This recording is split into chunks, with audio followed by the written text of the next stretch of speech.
Friends, welcome to Kavya Nayana cooking channel. ನಾನು ಸುಷ್ಮಾ. ಬನ್ನಿ, ಇವತ್ತು ನಮ್ಮ ಉತ್ತರ ಕರ್ನಾಟಕದ ಸ್ಪೆಷಲ್ ಕಾರ ಹುಣ್ಣಿಮೆ ಹಬ್ಬದ ವಿಶೇಷವಾಗಿ ನಾನು ಕರ್ಜಿಕಾಯಿ ರೆಸಿಪಿನ ತಗೊಂಡು ಬಂದಿದ್ದೀನಿ. ರೈತರ ಹಬ್ಬ ಅಂತಾನೆ ಹೇಳ್ಬೋದು.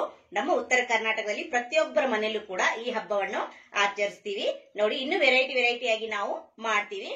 ಅದರಲ್ಲಿ ಕರ್ಜಿಕಾಯಿ ಒಂದು ನಾನು ಮಾಡಿ ನಿಮ್ಗೆ ತೋರಿಸ್ತಾ ಇದ್ದೀನಿ. ತುಂಬಾ ಸಿಂಪಲ್ ಆಗಿ ಮಾಡ್ಕೋಬಹುದು. ಕಡಿಮೆ ಸಮಯದಲ್ಲಿ ಕಡಿಮೆ ಸಾಮಾನು ಬಳಸಿ ನಾವು ಯಾವ ತರ ಕರ್ಜಿಕಾಯಿ ಮಾಡಿದ್ದೀನಿ ಅಂತ ತೋರಿಸ್ಕೊಡ್ತೀನಿ.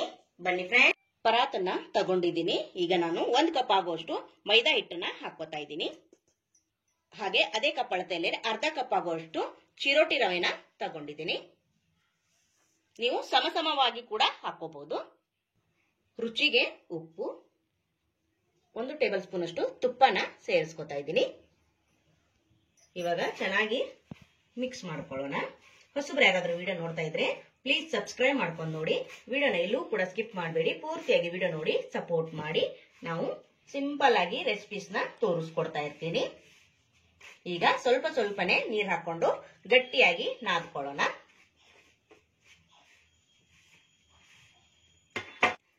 ನೋಡಿ, ಇಷ್ಟು ಗಟ್ಟಿಯಾಗಿ ನಾದಿ ಇಟ್ಕೊಂಡಿದ್ದೀನಿ. ಇವಾಗ ಇದನ್ನ 1 ಗಂಟೆ ಆದ್ರೂ ನೆನೆಯೋದಕ್ಕೆ ಬಿಡೋಣ.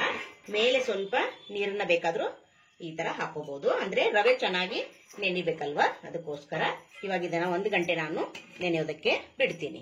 ಒಲೆ ಮೇಲೆ ಒಂದು ಪಾತ್ರೆನ ಇಟ್ಕೊಂಡಿದ್ದೀನಿ. ಇಲ್ಲಿ 1 ಕಪ್ ಆಗುವಷ್ಟು ಒಣ ಕೊಬ್ಬರಿನ ತುರಿದು ತಗೊಂಡಿದ್ದೀನಿ. ಒಂದ್ ಸ್ವಲ್ಪ ಇದನ್ನ ಬೆಚ್ಚಗೆ ಮಾಡ್ಕೋಬೇಕು. ಜಾಸ್ತಿ ಕಲರ್ ಚೇಂಜ್ ಆಗ್ಬಾರ್ದು. ಸ್ವಲ್ಪ ಬಿಸಿ ಮಾಡ್ಕೊಂಡ್ರೆ ಸಾಕು. ಕೈ ಮುಟ್ಟಿ ನೋಡಿದ್ರೆ ಬೆಚ್ಚಗಾದ್ರೆ ಸಾಕಾಗುತ್ತೆ. ನೋಡಿ, ಇವಾಗ ಸ್ವಲ್ಪ ಬೆಚ್ಚಗಾಗಿದೆ. ಇಷ್ಟು ಹುರಿದ್ರೆ ಸಾಕು. ಇವಾಗ ಇದನ್ನ ಒಂದು ಪರಾತ್ಗೆ ತೆಗಿತೀನಿ. ಅದೇ ಪಾತ್ರೆಗೆನೆ 1 ಕಪ್ ಆಗುವಷ್ಟು ಚಿರೋಟಿ ರವೆನ ಹಾಕೋತಾ ಇದ್ದೀನಿ. ಇವಾಗ ಅದನ್ನು ಕೂಡ ಲೋ ಫ್ಲೇಮ್ ಅಲ್ಲೇನೆ ಚೆನ್ನಾಗಿ ಹುರ್ಕೊಳ್ಳೋಣ. ಇಲ್ಲೇನು ನಿಮ್ಗೆ ತುಪ್ಪ ಬೇಕಂದ್ರೆ ತುಪ್ಪ ಕೂಡ ಹಾಕೊಂಡು ಹುರ್ಕೋಬಹುದು. ಇಲ್ಲ ಹಾಗೆ ಕೂಡ ಸ್ವಲ್ಪ ಬೆಚ್ಚಗೆ ಮಾಡ್ಕೊಂಡ್ರು ಕೂಡ ಸಾಕಾಗುತ್ತೆ. ಕಲರ್ ಕೂಡ ಚೇಂಜ್ ಆಗಬಾರ್ದು.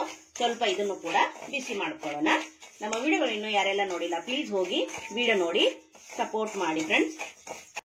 ನೋಡಿ, ರವೆ ಕೂಡ ಹುರಿದಿದ್ದಾಗಿದೆ. ಇದನ್ನು ಕೂಡ ಅದೇ ಪರಾತಿಗೆನೆ ತೆಗೆಯೋಣ. ಅದೇ ಪಾತ್ರೆಗೆ 1 ಟೀ ಸ್ಪೂನ್ ಅಷ್ಟು ಬಿಳಿ ಎಳ್ಳನ್ನ ಸೇರಿಸ್ಕೊತಾ ಇದ್ದೀನಿ. ಇದು ಕೂಡ ಅಷ್ಟೇ ಚೆನ್ನಾಗಿ ಹುರ್ಕೊಳ್ಳೋಣ. ಲೋ ಫ್ಲೇಮ್ ಅಲ್ಲೇನೆ ಹುರಿದಿ. ನೋಡಿ, ಇವಾಗ ಇದು ಕೂಡ ಹುರಿದಿದ್ದಾಗಿದೆ.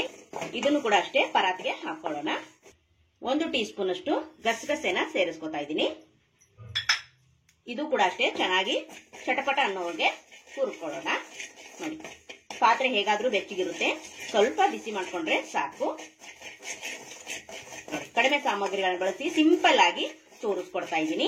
ನೀವು ಕೂಡ ಒಂದ್ಸತಿ ಟ್ರೈ ಮಾಡಿ. ತುಂಬಾ ಅಂದ್ರೆ ತುಂಬಾ ಚೆನ್ನಾಗಿರುತ್ತೆ. ನೋಡಿ, ಇದು ಕೂಡ ಹುರಿದಿದ್ದಾಗಿದೆ. ಇವಾಗ ಇದನ್ನು ಕೂಡ ತೆಗಿಯೋಣ. ಒಲೆನ ಆಫ್ ಮಾಡ್ಕೊಂಡ್ಬಿಡ್ತೀನಿ. ಎಲ್ಲ ಹುರಿದು ನೋಡಿ ಪರಾತ್ಗೆ ಹಾಕೊಂಡಿದ್ದೀನಿ. ಈಗ ಚೆನ್ನಾಗಿ ಒಂದ್ಸತಿ ಮಿಕ್ಸ್ ಮಾಡ್ಕೊಳ್ಳೋಣ.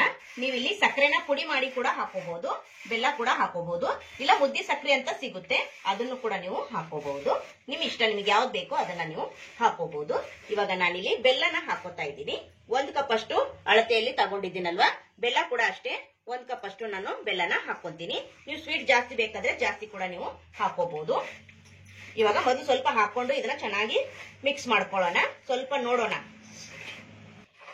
ನೋಡಿ, ಇವಾಗ ಚೆನ್ನಾಗಿ ಬೆಲ್ಲ ಹಾಕಿ ಮಿಕ್ಸ್ ಮಾಡ್ಕೊಂಡಿದ್ದೀನಿ. ನೋಡಿ, ಈ ತರ ಮಾಡಿದ್ರೆ ಎಲ್ಲ ಹದವಾಗಿ ಮಿಕ್ಸ್ ಆಗುತ್ತೆ. ನೋಡಿ, ನೀವು ಬೆಲ್ಲ ಆದ್ರೂ ಹಾಕೊಳ್ಳಿ, ಸಕ್ಕರೆ ಪೌಡರ್ ಮಾಡಿ ಆದ್ರೂ ಹಾಕೋಬಹುದು, ಇಲ್ಲ ಡೈರೆಕ್ಟ್ ಆಗಿ ಸಕ್ಕರೆ ಕೂಡ ಹಾಕೋಬಹುದು. ನೋಡಿ, ಇವಾಗ ಸೂಸಲ ಕೂಡ ರೆಡಿ ಆಯ್ತು. ಸ್ಟಫಿಂಗ್ ಮಾಡೋದಕ್ಕೆ ಕರ್ಜಿಕಾಯಿಗೆ ಸೂಸಲ ಕೂಡ ರೆಡಿ ಆಯ್ತು ಫ್ರೆಂಡ್ಸ್. ನಾನು ನೋಡಿ 1 ಕಪ್ ಅಷ್ಟು ಬೆಲ್ಲನ ತಗೊಂಡಿದ್ದೆ. 1/4 ಕಪ್ ಅಷ್ಟು ಬೆಲ್ಲ ಮಿಕ್ಕಿದೆ. ಅಂದ್ರೆ ನನಗೆ ಸ್ವೀಟು 3/4 ಕಪ್ ಅಷ್ಟು ಸಾಕಾಗಿತ್ತು. ನೀವು ನೋಡ್ಕೊಂಡು ಹೆಚ್ಚು ಕಡಿಮೆ ಮಾಡ್ಕೋಬಹುದು. ಇವಾಗ ಇದನ್ನು ಕೂಡ ಒಂದು ಬೌಲ್ಗೆ ತೆಗೆದು ಪಕ್ಕಕ್ಕೆ ಎತ್ತಿಟ್ಕೊಳ್ಳೋಣ. ಇವಾಗ ಕರ್ಜಿಕಾಯಿನ ಮಾಡ್ಕೊಳ್ಳೋಣ. ಬನ್ನಿ. ಕರ್ಜಿಕಾಯಿ ಸೂಸಲನ ನಾನೊಂದು ಬೌಲ್ಗೆ ಹಾಕೊಂಡಿದ್ದೀನಿ. ಹಾಗೆ ಇಲ್ಲಿ ಏಲಕ್ಕಿ ಪುಡಿ ಕೂಡ ಸ್ವಲ್ಪ ಸೇರಿಸ್ಕೊಳ್ಳೋಣ. ಈಗ ಚೆನ್ನಾಗಿ ಒಂದ್ಸತಿ ಮಿಕ್ಸ್ ಮಾಡ್ಕೊಳ್ಳೋಣ. ನೋಡಿ, ಹಿಟ್ಟು ಕೂಡ 1 ಗಂಟೆ ಆಗಿದೆ. ಚೆನ್ನಾಗಿ ಸಾಫ್ಟ್ ಆಗಿ ನೆನೆದಿದೆ. ನೋಡ್ತಾ ಇದ್ದೀರಾ. ಲಟ್ಟಿಸ್ಕೊಳ್ಳೋದಕ್ಕೆ ನಾನು ಹಿಟ್ಟು ಕೂಡ ಎತ್ತಿಟ್ಕೊಂಡಿದ್ದೀನಿ. ಹಾಗೆ ನೋಡಿ, ಈ ಸೈಜ್ ಅಲ್ಲಿ ನಾನು ಹುಳಿನ ತಗೊಂಡಿದ್ದೀನಿ. ಇವಾಗ ಇದನ್ನ ಲಟ್ಟಿಸ್ಕೊಳ್ಳೋಣ. ಸ್ವಲ್ಪ ಅಗಲವಾಗಿ ಲಟ್ಟಿಸ್ಕೊಳ್ಳಿ. ಸ್ಟಫಿಂಗ್ ಎಲ್ಲ ಹಾಕೋದಕ್ಕೆ ಬೇಕಲ್ವಾ, ಅದಕ್ಕೋಸ್ಕರ ನೋಡಿ ಈ ತರನೇ ನೋಡಿ ಇಷ್ಟು ಅಗಲವಾಗಿ ನಾನು ಲಟ್ಟಿಸ್ಕೊಂಡಿದ್ದೀನಿ. ನನ್ನ ಹತ್ರ ಕರ್ಜಿಕಾಯಿ ಮಾಡೋ ಮೋಲ್ಡ್ ಇತ್ತು. ನಿಮ್ಮ ಹತ್ರ ಇಲ್ಲ ಅಂದ್ರೆ ಇಲ್ಲೇನೆ ನೀವು ಸೂಸ್ಲನ್ನ ಹಾಕೊಂಡು ಸ್ವಲ್ಪ ನೀರು ಅಥವಾ ಹಾಲನ್ನ ಇಲ್ಲಿ ಸೈಡ್ ಎಲ್ಲ ಹಚ್ಬಿಟ್ಟು ಇಲ್ಲೇ ನೀವು ಫೋಲ್ಡ್ ಮಾಡ್ಕೋಬಹುದು. ನನ್ನ ಹತ್ರ ಮೇಕರ್ ಇತ್ತಲ್ವಾ, ಅದಕ್ಕೋಸ್ಕರ ನಾನು ಇದರಲ್ಲಿ ಹಾಕಿ ನಿಮ್ಗೆ ತೋರಿಸ್ತಾ ಇದ್ದೀನಿ. ನೋಡಿ ಇದರಲ್ಲಿ ಹಾಕ್ಬಿಟ್ಟು ಈ ತರ ಹಳ್ಳ ಮಾಡಿ ನಾವು ಇದ್ರೊಳಗಡೆ ಸೂಸ್ಲನ್ನ ಹಾಕೊಳ್ಳೋಣ. ಎಷ್ಟು ಹಿಡಿಸುತ್ತೋ ನೋಡ್ಕೊಂಡು ನೀವು ಹಾಕೋಬೇಕು. ನೋಡಿ 1.5 2 ಸ್ಪೂನ್ ಅಷ್ಟು ಹಾಕೋಬಹುದು. ನೋಡಿ ಇವಾಗ ಇಲ್ಲಿ ನಾನು ಕೂಡ ನೀರನ್ನ ಹಚ್ಕೊಂತೀನಿ. ನೀವು ಹಾಲು ಬೇಕಾದ್ರೂ ಹಚ್ಕೋಬಹುದು, ಇಲ್ಲ ನೀರಾದ್ರೂ ಹಚ್ಕೋಬಹುದು. ನೋಡಿ ಇವಾಗ ಸೈಡ್ ಎಲ್ಲ ನೀರ್ ಹಚ್ಕೊಂಡಿದ್ದೀನಿ. ಇವಾಗ ಈ ತರ ಟೈಟ್ ಆಗಿ ಪ್ರೆಸ್ ಮಾಡಬೇಕು. ಟೈಟ್ ಆಗಿ ಪ್ರೆಸ್ ಮಾಡಿಲ್ಲ ಅಂದ್ರೆ ಬೇಗ ಓಪನ್ ಆಗ್ಬಿಡುತ್ತೆ ಎಣ್ಣೆಲಿ ಹಾಕಿದ ತಕ್ಷಣ. ನೋಡಿ ಎಕ್ಸ್ಟ್ರಾ ಹಿಟ್ಟನ್ನ ತೆಗ್ದಿದ್ದೀನಿ. ಮತ್ತೆ ಒಂದ್ಸತಿ ಈ ತರ ಟೈಟ್ ಮಾಡ್ಕೊಂಡು ಇವಾಗ ಓಪನ್ ಮಾಡ್ಕೊಳ್ಳೋಣ. ನೋಡಿ ಎಷ್ಟು ಚೆನ್ನಾಗಿ ಬಂತಲ್ವಾ. ನೋಡಿ ಸೂಪರ್. ಇನ್ನೊಂದು ಮೆಥಡ್ ಅಲ್ಲಿ ನಿಮ್ಗೆ ತೋರಿಸ್ಕೊಡ್ತೀನಿ. ನೋಡಿ ಇವಾಗ ಇನ್ನೊಂದು ಎಲೆನ ಲಟ್ಟಿಸ್ಕೊಂಡಿದ್ದೀನಿ.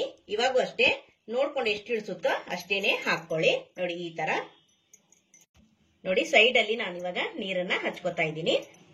ಇವಾಗ ನೋಡಿ ಈ ತರ ಫೋಲ್ಡ್ ಮಾಡ್ಕೊಂತೀನಿ. ನಿಮ್ಗೆ ಯಾವ್ದು ಈಜಿ ಆಗುತ್ತೋ ನೀವು ಅದನ್ನ ಮಾಡ್ಕೋಬಹುದು. ಇವಾಗ ನೋಡಿ ಟೈಟ್ ಆಗಿ ಈ ತರ ಪ್ರೆಸ್ ಮಾಡಬೇಕು, ಇಲ್ಲಾಂದ್ರೆ ಓಪನ್ ಆಗ್ಬಿಡುತ್ತೆ. ಅದಕ್ಕೋಸ್ಕರ ಇವಾಗ ನೋಡಿ ಎಣ್ಣೆಲೆ ಹೀಗೆ ಕೂಡ ನೀವು ಹಾಕೋಬಹುದು, ಇಲ್ಲ ಕರ್ಜಿಕಾಯಿ ಮೇಕರ್ ಇದ್ರೆ ಅದ್ರಲ್ಲಿ ಆ ತರ ಕೂಡ ಮಾಡಿ ನೀವು ಹಾಕೋಬಹುದು. ನನ್ನ ಹತ್ರ ನೋಡಿ ಈ ತರ ರಿಂಗ್ದಿದೆ, ಇದನ್ನ ಇದ್ರಲ್ಲಿ ನಾನು ಕಟ್ ಮಾಡಿ ತೋರಿಸ್ತೀನಿ. ಬೇಡ ಅನ್ನೋರು ನಿಮ್ಗೆ ಯಾವ ಸೈಜ್ ಬೇಕೋ ಯಾವ ರೀತಿ ಬೇಕೋ ಆ ತರ ನೀವು ಮಾಡ್ಕೋಬಹುದು. ನೋಡಿ ಈ ತರ ಮಾಡ್ಕೋಬಹುದು. ನೋಡ್ತಾ ಇದ್ರ ನಿಮಗೆ ಯಾವ್ದು ಇಷ್ಟ ಆಯ್ತು ಅಂತ ನನಗೆ ಕಮೆಂಟ್ ಅಲ್ಲಿ ತಿಳಿಸಿ. ನೋಡಿ 2 ರೀತಿಯಲ್ಲಿ ನಾನು ಮಾಡಿ ತೋರಿಸಿದ್ದೀನಿ. ನಿಮ್ಗೆ ಯಾವ್ದು ಇಷ್ಟ ಆಗುತ್ತೋ ಆ ತರ ಮಾಡ್ಕೋಬಹುದು. ಬನ್ನಿ ಇವಾಗ ಎಣ್ಣೆಲಿ ಫ್ರೈ ಮಾಡ್ಕೊಳ್ಳೋಣ. ನೋಡಿ ಎಣ್ಣೆ ಕೂಡ ಚೆನ್ನಾಗಿ ಬಿಸಿಯಾಗಿದೆ. ಇವಾಗ ಹಾಕೊಳ್ಳೋಣ ಒಂದೊಂದೇ. ನೋಡಿ ಈ ತರ ನೋಡಿ ಲೋ ಫ್ಲೇಮ್ ಅಲ್ಲೇ ಇರ್ಲಿ, ಚೆನ್ನಾಗಿ ಎರಡೂ ಕಡೆ ನಾವು ಫ್ರೈ ಮಾಡ್ಕೋಬೇಕು. ನೋಡಿ ಇವಾಗ ತಿರುವಿ ಹಾಕೊಳ್ಳೋಣ. ಎಣ್ಣೆ ಮೊದಲೇದಾಗಿ ನೋಡಿ ಚೆನ್ನಾಗಿ ಕಾಯ್ದಿದೆ, ಅದಕ್ಕೋಸ್ಕರ ನೋಡಿ ಬೇಗ ಫ್ರೈ ಆಗ್ತಾ ಇದೆ. ನೋಡಿ ಬೇಗ ತಿರುಗಿಸಿದ್ರೇನೆ ಬೇಗ ತಿರುವಾಗುತ್ತೆ, ಇಲ್ಲ ಅಂದ್ರೆ ಉಲ್ಟಾ ತಿರುಗೋದೇ ಇಲ್ಲ ಅವು. ನೋಡಿ ಈ ತರ ಉಬ್ಬಿ ಬರ್ತವೆ. ನೋಡ್ತಾ ಇದ್ರ ಫ್ರೆಂಡ್ಸ್ ಎಷ್ಟು ಚೆನ್ನಾಗಿ ಬಂತಲ್ವಾ. ನೋಡಿ ಇದೇ ತರ ಎಲ್ಲಾ ಕರ್ಜಿಕಾಯಿನೂ ನಾನು ಫ್ರೈ ಮಾಡ್ಕೊಂತೀನಿ. ನೋಡಿ ಸ್ವಲ್ಪ ಕಲರ್ ಚೇಂಜ್ ಆಗ್ಬೇಕು. ಈ ತರ ವೈಟ್ ವೈಟ್ ಇದ್ರೆ ಚೆನ್ನಾಗಿರೋದಿಲ್ಲ. ನೋಡಿ ಈ ತರ ನಿಧಾನಕ್ಕೆ ಹೊಳಸಿ ಹೊಳಸಿ ಹಾಕೊಂಡು ನಾವು ಇದನ್ನ ಫ್ರೈ ಮಾಡ್ಕೋಬೇಕು. ನೋಡಿ ಕಲರ್ ಕೂಡ ಚೆನ್ನಾಗಿ ಬಂದಿದೆ. ನೋಡ್ತಾ ಇದ್ದೀರಾ, ಒಂದು ಒಳ್ಳೆ ಕಲರ್ ಬಂದಿದೆ ಫ್ರೆಂಡ್ಸ್. ನೋಡಿ ಇದೇ ತರಾನೇ ಎಲ್ಲಾ ಕರ್ಜಿಕಾಯಿನೂ ನಾನು ಫ್ರೈ ಮಾಡಿ ತೋರಿಸ್ತೀನಿ ನಿಮ್ಗೆ. ಅದು ಸ್ಪೆಷಲ್ ಖಾರ ಹುಣ್ಣಿಮೆ ಹಬ್ಬದ ವಿಶೇಷವಾಗಿ ನಾನು ಕರ್ಜಿಕಾಯಿನ ಯಾವ ತರ ಮಾಡದ್ನಂತ ನೋಡ್ಕೊಂಡ್ರ ಫ್ರೆಂಡ್ಸ್. ನೋಡಿ ಎಲ್ಲವನ್ನು ಫ್ರೈ ಮಾಡಿ ಇಟ್ಕೊಂಡಿದ್ದೀನಿ. ತುಂಬಾ ಅಂದ್ರೆ ತುಂಬಾ ಚೆನ್ನಾಗಿತ್ತು, ತುಂಬಾ ಟೇಸ್ಟಿಯಾಗಿ ರೆಡಿ ಆಗಿದೆ ಫ್ರೆಂಡ್ಸ್. ನೀವು ಕೂಡ ಒಂದ್ಸತಿ ಟ್ರೈ ಮಾಡಿ. ನಮ್ಮ ವಿಡಿಯೋ ನೋಡಿದ್ದಕ್ಕಾಗಿ ನಿಮ್ಮೆಲ್ಲರಿಗೂ ಧನ್ಯವಾದಗಳು. Thank you for watching. ನಮಸ್ಕಾರ ಫ್ರೆಂಡ್.